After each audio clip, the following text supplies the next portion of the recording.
Hello everyone. आज हम class 12 geography के चैप्टर 1 मानव भूगोल प्रकृति एवं विषय क्षेत्र के बारे में समझने का प्रयास करेंगे। चैप्टर को अच्छी तरह समझने के लिए वीडियो को लास्ट तक ध्यान से जरूर देखें। तो आइए शुरू करते हैं और देखते हैं। सबसे पहले हम बात कर रहे हैं कि भूगोल के, तो भूगोल से आप क्या समझते हैं इसके बारे में आपको जानना है। तो भूगोल है क्या? तो भूगोल दो शब्दों से मिलकर बना हुआ है, दो ग्रीक शब्दों से मिलकर बना है, एक जियो दूसरा ग्राफियन। तो जियो प्लस ग्राफियन से मिलकर बना है। तो इसका मतलब होता है, जियो का मतलब होता है पृथ्वी और ग्राफियन का मतलब होता है वर्णन। तो इस तरह से ज्योग्राफी यानी भूगोल का मतलब हुआ पृथ्वी का वर्णन करना। भूगोल क्या है? पृथ्वी का वर्णन करता है। ये आपको समझ में आ गया होगा। दो ग्रीक शब्दों से मिलकर बना, जियो प्लस ग्राफियन। कई जगह या ग्राफोस भी बोला जाता है। तो इसका मतलब होता है पृथ्वी का वर्णन करना। ऐसे भूगोल शब्द का सबसे पहले प्रयोग किसने किया था?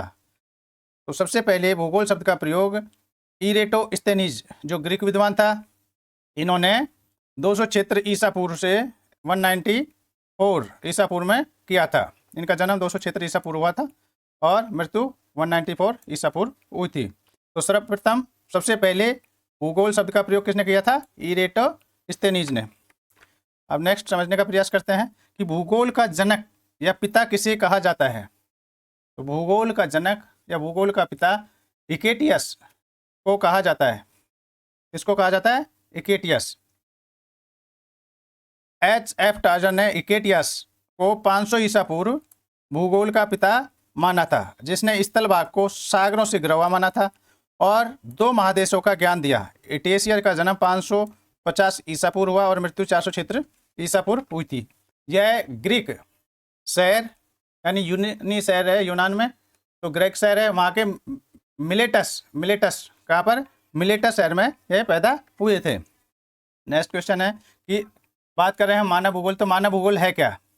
मानव भूगोल, अभी हमने बात की थी कि भूगोल क्या है, उसके बारे में साधारण सिंपल जानकारी हमने प्राप्त की। अब हम बात करते हैं कि मानव भूगोल क्या है, मानव भूगोल से आप क्या समझते हैं। तो मानव भूगोल एक ऐसा भूगोल है जिसमें विश्व की मतलब पूरे वर्ल्ड की जनसंख्या, मानव की क्रियाएं, क्या क्रियाकलाप करता है मानव बस्तियां आदि का अध्ययन किया जाता है, उसे मानव भूगोल कहा जाता है। कहने का मतलब है जो मनुष्य के बारे में अध्ययन करता है वही मानव भूगोल है। मानव, इसमें क्या होता है कि मानव है वो अध्ययन का केंद्र होता है एवं वातावरण के प्रशिष्ट होने से एक नवीन विज्ञान का जन्म हुआ जिसे मानव भूगोल के नाम से संबोधित किया गया। तो ये समझ में आया कि मानव भूगोल जिसमें मनुष्य के बारे में, मानव के बारे में ही अध्ययन किया जाता है, उसके वातावरण के बारे में अध्ययन किया जाता है। इससे एक नए विज्ञान का जन्म हुआ जिसे मानव भूगोल के नाम से जाना जाता है, कहा जाता है। तो मानव भूगोल इसे कहते हैं। समझ में आया?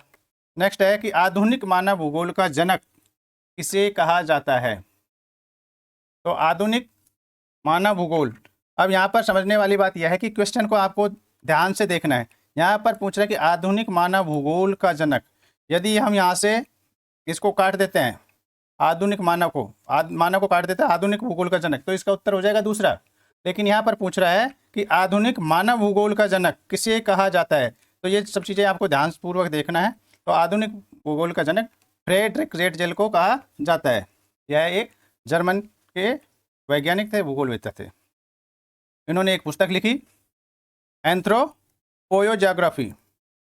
इसमें के केंद्र में मानव को अपना केंद्र में इसको ने क्या किया था कि जो केंद्र बिंदु है वो मानव को माना था, उसी पर अध्ययन किया था और उसी बात पर उसने अध्ययन किया, उसी के आसपास के वातावरण पर अध्ययन किया। इसीलिए इसे आधुनिक मानव भूगोल का जनक कहा जाता है। ठीक है। अब अगला प्रश्न है कि भूगोल की प्रमुख शाखाएं कौन कौन सी हैं, या भूगोल की प्रमुख शाखाएं क्या हैं, इसे कितने भागों में विभाजित किया जा सकता है। तो भूगोल की दो प्रमुख शाखाएं होती हैं, एक होती है भौतिक भूगोल और दूसरा है मानव भूगोल। तो भौतिक भूगोल है, इसके अंतर्गत पृथ्वी के भौतिक पर्यावरण के संबंध में रखने वाली उन घटनाओं का अध्ययन किया जाता है जो मानव जीवन को प्रभावित करती हैं। ठीक है। भौतिक पर्यावरण, इसमें क्या आ जाएगा? खगोलीय विज्ञान है, जलवायु, भू आकृति है, समुद्र विज्ञान है, हिमनद है, ठीक है, वनस्पति आदि जो भारी चीज़ें हैं उसके बारे में इसका अध्ययन किया जाता है। दूसरा है मानव भूगोल। तो मानव भूगोल विश्व की समस्त क्रियाओं का केंद्र क्या है? मानव है। मानव भूगोल में जो भी अध्ययन किया जाता है किस पे? मनुष्य पे किया जाता है। जो सभी प्रकार के प्राकृतिक तत्व जैसे भूमि, जल, मिट्टी, खनिज, वनस्पति एवं जीव और सांस्कृतिक तत्व जिसमें जनसंख्या, अधिवास, कृषि, विनिर्माण, उद्योग एवं परिवहन आदि शामिल किए जाते हैं और यही भूगोल के अध्ययन का केंद्र बिंदु है। तो मतलब मानव भूगोल में किसका अध्ययन किया जाता है? मनुष्य और उससे जुड़ी हुई चीज़ों का ही अध्ययन मानव भूगोल के अंतर्गत किया जाता है। अब मानव भूगोल की परिभाषा कौन कौन सी है जो आपकी बुक में दी गई है? 3 परिभाषाएं, उनको आपको अच्छे से याद कर लेना है। सबसे पहले फ्रेडरिक रेडजेल, जिसे आधुनिक मानव भूगोल का जनक कहा जाता है, उन्होंने दिया है कि मानव भूगोल मानव समाजों और धरातल के बीच संबंधों का संश्लेषित अध्ययन है। यह किसने कहा है? यह परिभाषा है फ्रेडरिक रेडजेल की। दूसरी परिभाषा है कुमारी एलन सी सैंपल। यह कहती है कि मानव भूगोल अस्थिर पृथ्वी और क्रियाशील मानव क्रियाकलाप करता रहता है मन के बीच परिवर्तनशील संबंध, क्या परिवर्तन हो का अध्ययन है। यह किसने कहा है? यह कहा है कुमारी एलन सी सैंपल ने कहा है। नेक्स्ट परिभाषा एक पॉल विडाल डी ला ब्लांस के द्वारा दी गई है। इसमें कहते हैं कि हमारी पृथ्वी को नियंत्रित करने वाले भौतिक नियमों तथा इस पर रहने वाले जीवों के मध्य संबंधों के अधिक संश्लेषित ज्ञान से उत्पन्न संकल्पना ही क्या है? मानव भूगोल है। इसके बारे में पॉल डी विलास ये कहते हैं। तो ये आपको समझ में, मानव भूगोल की परिभाषा आपको अच्छे से याद करनी है। अब मानव भूगोल की प्रकृति। मानव भूगोल की प्रकृति क्या है? मानव भूगोल की प्रकृति से आप क्या समझते हैं या इसका क्या तात्पर्य है, इसके बारे में बताना है। तो किसी भी विषय की अपनी प्रकृति होती है, उसका नेचर होता है। ठीक उसी प्रकार मानव भूगोल की भी अपनी एक प्रकृति है। तो मानव भूगोल प्रकृति का मतलब मानव भूगोल का नेचर क्या है। तो सभी विषय की जैसे प्रकृति हो उसी तरह से मानव भूगोल की भी अपनी प्रकृति है, ठीक है ना। मानव भूगोल भौतिक भूगोल से, आपको बताया था कि मानव भूगोल और भौतिक भूगोल दो हैं। तो मानव भूगोल भौतिक भूगोल के से अंतर संबंधों का अध्ययन है, या दूसरे शब्दों में हम कह सकते हैं कि मानव भूगोल भौतिक पर्यावरण तथा मानव जनित का मतलब है मनुष्य के द्वारा किए गए कार्य, सामाजिक सांस्कृतिक पर्यावरण के अंतर संबंधों का अध्ययन उनकी अन्योन्य क्रिया लगातार चलने वाली क्रियाओं के द्वारा करता है। तो ये समझ में आया मानव भूगोल की प्रकृति क्या है। अब हम इसे दूसरे प्रश्न के रूप में समझते हैं। मानव भूगोल की प्रकृति से आप क्या समझते हैं, इसके बारे में क्या जानते हैं।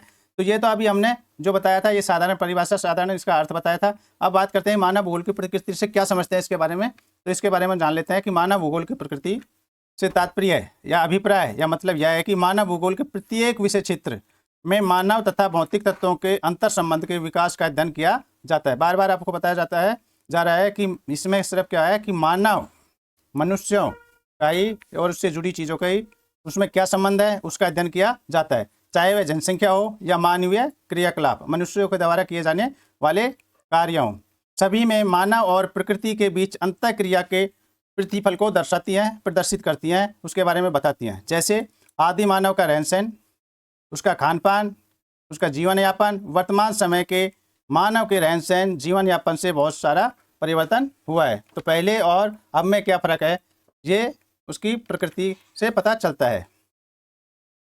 दूसरे की मानव भूगोल में समस्त मानव भूगोल की प्रकृति है, उसमें मानव भूगोल में समस्त मानवीय तत्वों एवं क्रियाकलापों जैसे जनसंख्या, मानवीय क्रिया जैसे कृषि एवं मार्केट, घर, गांव, नगर, सड़क, रेल, उद्योग, खेत, पत्तन यानी बंदरगाह, दैनिक उपयोग में आने वाली वस्तुओं आदि का अध्ययन किया जाता है। किसमें? मानव भूगोल में, क्योंकि मानव का संबंध प्राकृतिक पर्यावरण से भी है। इसलिए मानव भूगोल में प्रकृति से संबंधित तत्वों जैसे जल, प्राकृतिक वनस्पति, मृदाएं, जलवायु, भू आकृतियाँ जिसमें उच्चावच वगैरह है कि उसकी बनावट कैसी है, आकृति कैसी है, कहीं पर पहाड़ हैं, कहीं पर मैदान है, कहीं मरुस्थल आदि का भी अध्ययन किया जाता है। ठीक है, तो हम ये कह सकते हैं कि मानव भूगोल का संबंध मानवीय क्रियाओं या उनके तत्वों के अध्ययन के साथ साथ प्राकृतिक पर्यावरण से संबंधित तत्वों के अध्ययन से भी है। तो हम इसमें निष्कर्ष रूप से ये कह सकते हैं कि मानव भूगोल का संबंध मानवीय तत्वों के साथ साथ किससे है? प्राकृतिक पर्यावरण से संबंधित तत्वों का अध्ययन भी मानव भूगोल में किया जाता है। नेक्स्ट है कि मानव का प्रकृतिकरण से आप क्या समझते हैं। मानव का प्रकृतिकरण क्या है? तो मानव का प्रकृतिकरण से अभिप्राय यह है कि मनुष्य है वो पहले आदिम काल में प्रकृति की सुनता था, प्रकृति के अनुसार ही वह अपने कार्य करता था। इस तरह को इससे भी पूछा जाए कि मानव के प्राकृतिकरण से आप क्या समझते हैं, इसका क्या तात्पर्य है। तो पहले प्रकृति के अनुसार ही मनुष्य अपने आप को ढाल लेता था, तो यही मानव का प्रकृतिकरण है। इसको विस्तार से बताते हैं कि जब मानव की उत्पत्ति हुई, जब मानव की, ये थोड़े मिस्टेक हो गया है टाइपिंग में, यह उत्पत्ति हुई जब मानव को तकनीकी ज्ञान नहीं था, जब उत्पत्ति हुई आदि मानव को टेक्नोलॉजी का ज्ञान नहीं था, इसलिए प्राकृतिक पर्यावरण मानव को नियंत्रण में रखता था, जिसके कारण वह प्रकृति की सुनता था, उसकी प्रचंडता यानी प्रकोप से डरता था, पूर्ण रूप से प्रकृति पर निर्भर रहता था। खाने पीने की चीज़ें वो वनों से जंगलों से खाता था, कंदमूल फल, उसकी पूजा करता था। आज भी हम देखते हैं कि आदिवासी लोग हैं वो जंगलों की पूजा करते हैं। इसी अवस्था को मानव का प्राकृतिकरण कहते हैं, जिसमें मानव पर प्रकृति का पूरा नियंत्रण था, वह प्रकृति के अनुसार ही चलता था। इसी विचारधारा को पर्यावरणीय निश्चयवाद या नियतिवाद के नाम से भी जाना जाता है। उदाहरण के लिए, जैसे जैसे हम समय के साथ पीछे जाएंगे तो हम अपनी आदिम अवस्था को देखेंगे, जिसमें मानव के पास तकनीकी का ज्ञान नहीं है और वह प्रकृति पर निर्भर है पूरी तरह से, जैसे भोजन, आवास के लिए वनों पर निर्भरता, यही पर्यावरण निश्चयवाद की अवस्था है। तो ये समझ में आया हुआ आपको अच्छी तरह से कि मानव का प्रकृतिकरण में मनुष्य पूरी तरह से प्रकृति पर निर्भर रहता है। अब है कि पर्यावरणीय निश्चयवाद के विचार से आप क्या समझते हैं, इसकी प्रमुख विशेषताएं क्या हैं, इस तरह से भी पूछा जाता है। तो ये मानव का प्रकृतिकरण ही है, उसी के बारे में इसमें पूछा गया। इस चैप्टर में निश्चयवाद या नियतिवाद, संभववाद और निर्निश्चयवाद 3 के बारे में पूछा गया है, जो परीक्षा में भी पूछे जाते हैं। तो हम ये देख लेते हैं, समझ लेते हैं इसको कि पर्यावरणीय निश्चयवाद क्या है। तो अभी बताया था कि प्रकृति मानव का प्राकृतिकरण ही पर्यावरणीय निश्चयवाद है। तो इसमें निश्चयवाद विचारधारा के अनुसार मनुष्य को निष्क्रिय एवं प्रकृति का दास बताया गया है। वह कुछ नहीं करता, वह प्रकृति पर पूरी तरह से निर्भर था, जो प्रकृति करती है उसी को वह मान लेता था। जो प्रकृति की प्रबल शक्तियों से डरता है और उसकी पूजा करता है, प्रकृति की प्रबलता पर विशेष ध्यान दिया गया है। इसी के आधार पर इसे पर्यावरणीय निश्चयवाद कहते हैं। ठीक है, इसकी प्रमुख विशेषताएं क्या है पर्यावरणीय निश्चयवाद की, तो वही बार बार वही रिपीट होगा कि पर्यावरणीय निश्चयवाद विचारधारा में मनुष्य किसकी देन है, प्रकृति की देन है, और समस्त मानवीय क्रियाएं प्रकृति द्वारा नियंत्रित होती हैं। प्रकृति जो करती है उसी को मनुष्य मान लेता है। प्रकृति की स्थिति जैसे जलवायु, उच्चावाच, मृदा, खनिज आदि के अनुसार ही मनुष्य के शारीरिक गठन, भोजन, वस्त्र और आश्रय, रहने का स्थान आदि निर्धारण होता था। ये इसकी प्रमुख विशेषता है किसकी, पर्यावरणीय निश्चयवाद की। अब दूसरा आता है कि प्रकृति का मानवीकरण क्या है, या प्रकृति का मानवीकरण से आप क्या समझते हैं, क्या तात्पर्य है। तो अभी हमने पढ़ा था मानव का प्राकृतिकरण। अब क्या है कि मनुष्य के पास में टेक्नोलॉजी आ गई है और उसने धीरे धीरे प्रकृति पर अपना नियंत्रण कर लिया है। इसे ही साधारण शब्दों में प्रकृति का मानवीकरण कहते हैं। तो मानव ने समय के साथ साथ प्रकृति के नियमों को समझते हुए तकनीकी का विकास किया और प्रकृति के अवसरों का लाभ उठाता गया, जिससे मानवीय क्रियाकलाप माने मनुष्य के द्वारा जो काम किए गए उसकी छाप पर्यावरण पर पड़ने लगी, और इस अवस्था को ही प्रकृति का मानवीकरण कहते हैं। इस पर क्या होता है, इसमें सारा नियंत्रण होता है, वो प्रकृति पर मानव का नियंत्रण हो जाता है, मनुष्य अपने हिसाब से काम करता है। जैसे उदाहरण के लिए वनों को काटकर घर या नगरों के रूप में परिवर्तन करना। पहले मनुष्य गुफाओं में रहता था, घर नहीं बनाता था, ठीक है। उसी तरह पर्वतीय क्षेत्रों में सड़कें बनाना। मनुष्य जल पर चल तो नहीं सकता लेकिन तैर सकता है और जहाज के द्वारा सफर कर सकता है। पहले ऐसा नहीं था, जहाज का निर्माण नहीं हुआ था। इसी तरह से मनुष्य हवा में उड़ नहीं सकते, लेकिन वायुयान द्वारा यह भी संभव है कि वह आसमान में उड़ सकता है।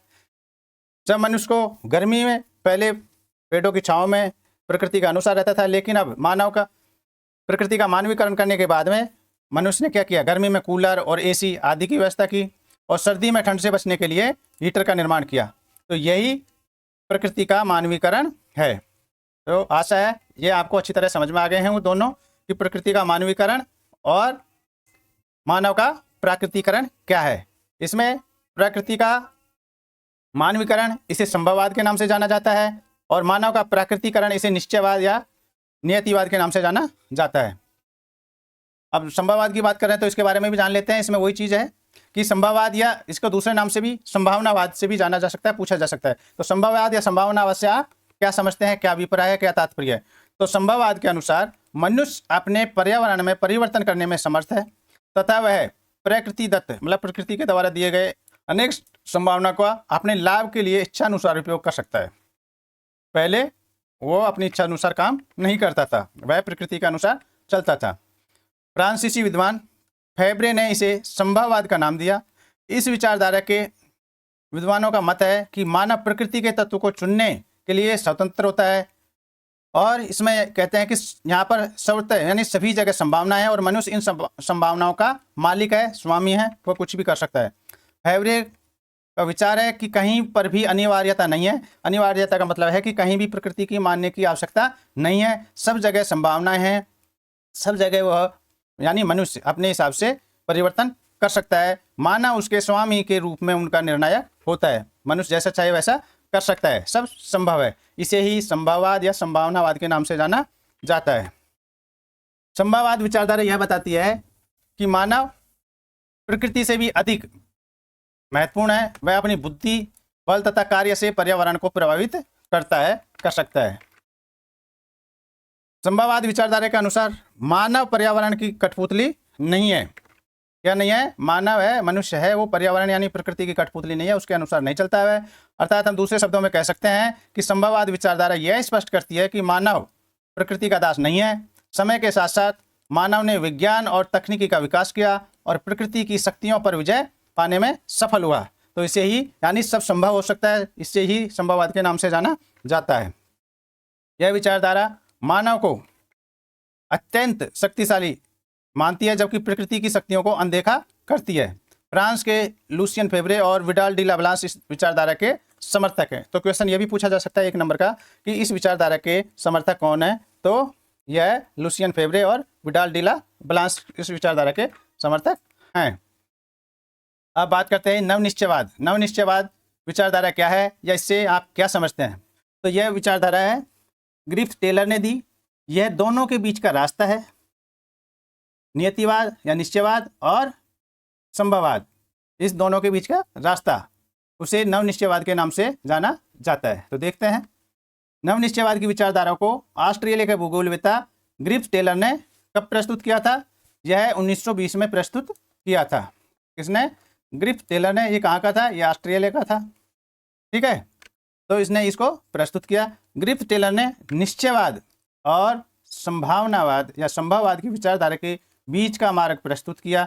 इसे नवनिश्चयवाद या रुको और जाओ निश्चयवाद कहा जाता है। रुको और जाओ निश्चयवाद का मतलब है कि जो आपने शहरों में देखा है कि रेड लाइट होती है, एक ग्रीन लाइट होती है और बीच में होती है एक येलो लाइट है। तो उसमें येलो लाइट का मतलब होता है कि आप देखो उसको आमने सामने, दाएं बाएं, कोई ट्रैफिक तो नहीं आ रहा है, और यदि नहीं आ रहा है तो जाओ। तो यही ये कहता है कि आप बिल्कुल प्रकृति पर पूरी तरह से निर्भर भी मत रहो और प्रकृति की अवहेलना भी मत करो। तो दोनों के बीच का रास्ता है, वही क्या है? नवनिश्चयवाद है। यह संकल्पना या विचारधारा दर्शाती है कि यहाँ न तो नितांत आवश्यकता की स्थिति है, यानी बिल्कुल ऐसा नहीं है कि जो प्रकृति ने कर दिया वही ठीक है, उसके अलावा हम कुछ कर ही नहीं सकते, यानी इसे पर्यावरणीय निश्चयवाद। और न ही या नितांत स्वतंत्रता, यानी बिल्कुल हम स्वतंत्र नहीं है, चाहे हम जो भी करें ऐसा, जिसमें जैसे संभववाद में दगा है। तो यहाँ ना तो क्या है बिल्कुल स्वतंत्र हैं और ना ही आप बिल्कुल प्रकृति के अधीन हैं। यह विचारधारा इसको दर्शाती है। तो हम कह सकते हैं कि प्राकृतिक नियमों का अनुपालन करके हम प्रकृति पर विजय प्राप्त कर सकते हैं, प्रकृति के अनुसार हम चल सकते हैं। दूसरे शब्दों में, जब प्रकृति अनुमति दे तो मानव विकास के पथ पर आगे बढ़ सकते हैं, और इसके विपरीत अंधाधुंध रफ्तार से, आपको पता ही है कि जो भी ज़्यादा चीज़ हम करते हैं तो अति होती है, उसके कुछ न कुछ दुष्परिणाम होते हैं। तो अंधाधुंध रफ्तार से दुर्घटनाएं, हम बहुत स्पीड से चलाते हैं तो दुर्घटनाएं हो सकती हैं। और इसका हमारे पर्यावरण पर जो बात करते हैं तो जैसे हरित गृह प्रभाव, ओजोन परत का अवक्षय, यानी ओजोन परत में जो छेद हुआ है, भूमंडलीय तापन, जो हमारे भूमंडल में गर्मी पैदा हो रही है वो, पीछे हटती हिमनदियाँ, जो ग्लेशियर पिघल जाएँ वो, और भूमि का निम्नीकरण, भूमि का उपजाऊपन कम हो रहा है आदि, ये सब क्या है? इसके दुष्परिणाम है। अब नवनिश्चयवाद है, इसकी विशेषताएं कौन कौन सी हैं? इसमें विशेषता है कि नवनिश्चयवाद विचारधारा मानव यानी मनुष्य एवं प्रकृति दोनों को समान रूप से महत्वपूर्ण मानता है। यह ये नहीं कहता है कि मानव ही सर्वेसर्व है या प्रकृति ही सर्वेसर्व है, प्रकृति के बिना हम कुछ नहीं कर सकते या मानव सब कुछ कर सकता है। तो दोनों के क्या है, समान रूप से महत्वपूर्ण मानता है ये। दूसरा है कि ग्रिफ टेलर और फ्रांसिस बेकन इसके समर्थक हैं इस विचारधारा का। जैसे कि पहले बताया, ग्रिफ टेलर ने 1920 में इसकी विचारधारा रखी थी। पर्यावरण को नुकसान किए बगैर समस्याओं को सुलझाने पर बल देती है। ऐसा नहीं है कि मनुष्य ने जैसा चाहे वैसा कर दिया, यह है कि अपने पर्यावरण को भी नुकसान ना हो और मनुष्य आगे बढ़ सके, अपनी आवश्यकताओं की पूर्ति कर सके। इस तरह की व्यवस्था नवनिश्चयवाद विचारधारा में की गई है। यह विचारधारा आज भी प्रचलन में है, इसलिए इस विचारधारा को आधुनिक निश्चयवाद भी कहते हैं। यदि क्वेश्चन ये पूछा जाए कि आधुनिक निश्चयवाद क्या है, तो आधुनिक निश्चयवाद भी नवनिश्चयवाद या आधुनिक निश्चयवाद एक ही बात है। आशा है ये क्वेश्चन आपको अच्छे से समझ में आ रहा होगा। चैप्टर का जो सारांश है उसको अच्छी तरह से, जिसमें मोस्ट इंपॉर्टेंट है वो छांट के मैं यहाँ पर लाया हूँ। यदि आप नए हैं और आपने वीडियो को लाइक नहीं किया है तो प्लीज़ वीडियो को सब्सक्राइब और लाइक करें यदि आपको यह चैप्टर समझ में आ रहा है तो।